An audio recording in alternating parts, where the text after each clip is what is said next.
तर मगाशी विषय काय झाला आमच्यासोबत की आम्ही रिक्षामध्ये बसलो. हे ऐका ना, थोडं इकडे असं कार्य करा. तर आम्ही आहे ना यातानी रिक्षा पकडली. तर रिक्षावाल्या माणसाने आहे ना आमच्याकडनं ना पर पर्सन 60 रुपये घेतले. म्हणला की तुम्हाला आहे ना माथेरानपर्यंत सोडतो अर्ध्या रस्त्यामधनं, तुम्ही चालत जावं, जे की 2 किलोमीटर लांब आहे. पण तिथनं आहे ना ते 2 किलोमीटर नव्हतं, किती किलोमीटर होतं, 7 किलोमीटर होतं.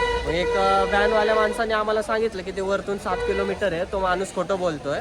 तर त्या माणसाने आमच्याकडनं पैसे घेतले आणि गेला निघून. नंतर आम्ही जाऊ वरती पोचलो तेव्हा आम्हाला कळालं की हे खूपच लांब होतं.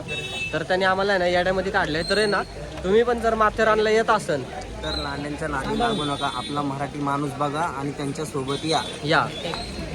सगळ्यात भारी. आणि टॅक्सीने या, रिक्षा घेऊ नका. आणि मराठी माणूस बघा. बस. जय शिवराय.